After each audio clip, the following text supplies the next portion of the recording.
Hi everyone. Hello, welcome. Hi guys. I'm Felicia Waugh. I'm with Gateway Real Estate and thank you so much for joining me tonight. We're at my house here out in Eatonville and happy Friday. I'm so glad to have you and just want to say thank you so much for tuning in. Hi Heather. I'm waving at you. So I am going to talk tonight about whether you should buy before or after getting married, and just kind of generally the topic, how marriage and buying a house impacts you. Hi Kaylee, thanks for joining. So there's a lot of legal implications, and as far as getting your loan, there's a lot of different things and moving parts, so I just wanted to kind of discuss that and go over it. But I just want to, again, take the time to welcome you and thank you so much for joining. And I hope that you had a good week. It's the end of a really long week for me. Hi, thank you for joining. Welcome, welcome. So I hope that you guys have really fun weekend plans and that you're looking forward to it and hopefully resting and you've made it home from the Friday traffic by now. It was a brute for me today. I had training up in Seattle and it was about 4 hours of driving all the way from Eatonville. So I'm happy to be home and I hope that you guys are doing whatever you like to do on Friday nights. Maybe have a glass of wine and relax after a long work week. Hi Casey-a. Welcome guys. Thank you so much for tuning in. If you're here, you probably have already liked my Facebook page, but if not, I would appreciate it so much if you go over to Felicia Realtor and give me a like there. This is my first Instagram live, and I'm really excited to be simultaneously recording live on Facebook and Instagram. So thank you so much for being here. I appreciate it. The training that I was at, hi Lydia, welcome. Today in Seattle was for the down payment assistance class. Hi Taylor. And it's in order to teach the class to home buyers. So I'm really excited about that opportunity that's going to be coming up as well. Hi. Thanks for tuning in guys. Welcome. So we'll get started here in a little bit. Before we do, again, so please either like me on Facebook or follow me on Instagram or both. That would be awesome. I have also started a YouTube channel, so if you go over there and subscribe, like, comment, share, same thing for this video. Thank you so much for tuning in. Hi guys. And also, if you are engaged or you're a newlywed, I do have a group on Facebook that's Pierce County Newlyweds and Soon-to-Weds. So that's a really awesome group. If you're in Pierce County and you want to get connected with some other people that are kind of in the same phase of life as you, I would love to have you reach out to me after this and get you all dialed in there. Hi Trey, thanks for joining. So yeah, and in that group we just kind of talk about, date night ideas or posting pictures of our wedding photos. We have a couple guys in there. They haven't said anything yet. It's pretty girly. We need more guys. Hi. So yeah, but would love to have more people in that group. So if you know anyone or you yourself want to join, would love to have you. I post I have a newlywed checklist when you're changing your name. Just things like that, different podcasts, ways that you can develop your relationship to make it better, all about that. So it's a really great thing. All right, so our topic tonight is going to be, should we buy before or after we are married? So if you're engaged and you're trying to decide, or maybe you already got married and now you're looking at what that process looks like. So the first thing that I want to say is just that each couple is going to be different. There's no right or wrong. There's no set way to do anything like this. So just wanted to kind of talk about some things to consider because there are a lot of things and moving parts.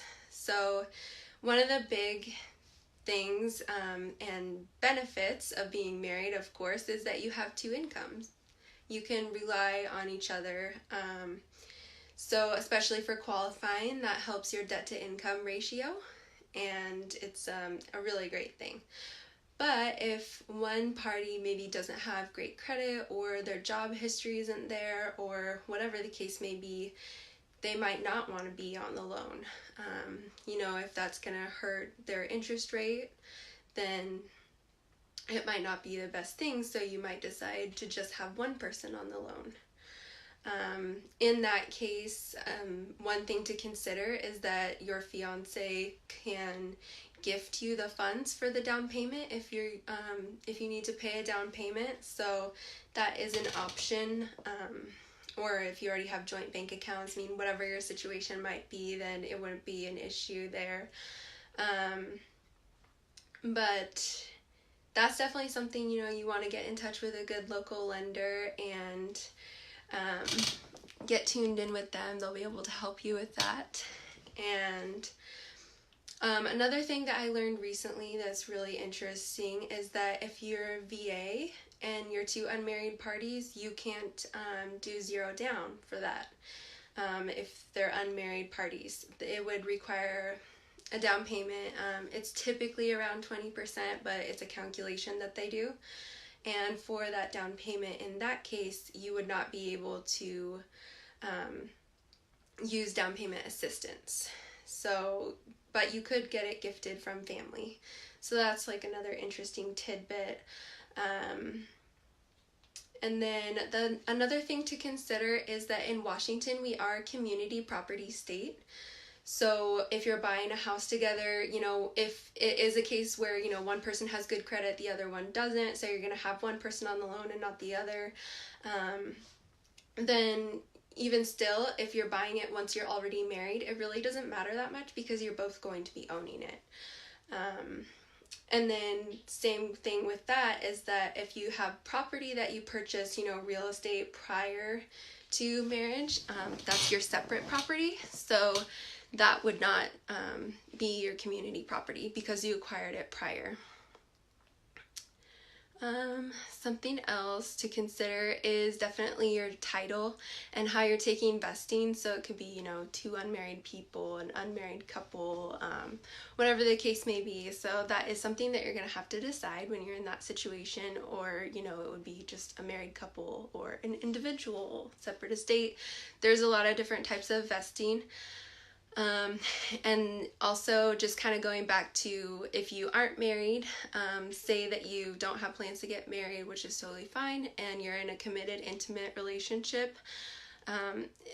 Both of those parties, whether one is on the loan or one isn't, and you're both living together in a committed, intimate relationship, even if, only one person is on the loan, only one person is on title, that other person could have interest or claim in the property, even if they're not liable for the loan. So that's something to consider if you're in one of those relationships. And definitely with all of these things, when it comes to your property and your interest and your legal right and whatnot, you definitely want to seek legal advice. And I am in contact with really great attorneys, and they provide affordable consultations. It's like $150. So if that's something that you're interested in, just again, reach out to me and I'd be happy to get you connected there.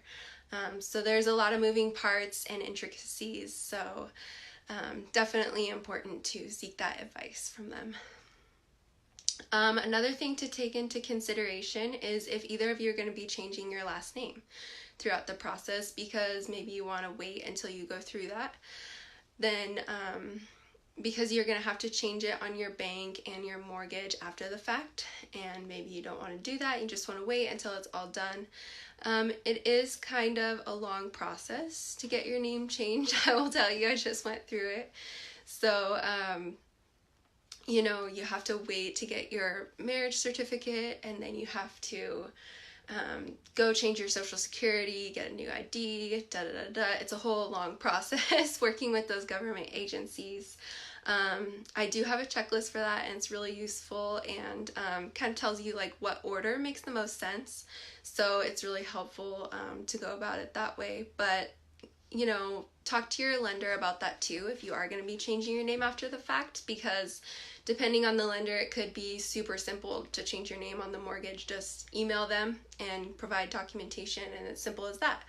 But they also might require, like, you record a modification to the deed of trust, and in that case they could charge you a fee. So it just kind of depends, so you want to double check on that. And in each situation, you have to do what's right for you and your circumstance and your relationship. I think that that's the main takeaway, and the most important thing is, there's really no set way or one way that everyone does something the same. For Tyler and I, he moved in 5 months before because I already had a house and his lease was expiring, and that just worked out for us really well. So everyone's going to be different, and that's okay, and just realize that. If your lease is going to expire before you get married, you're probably going to want to buy before you get married. It just kind of depends what's going on in your situation.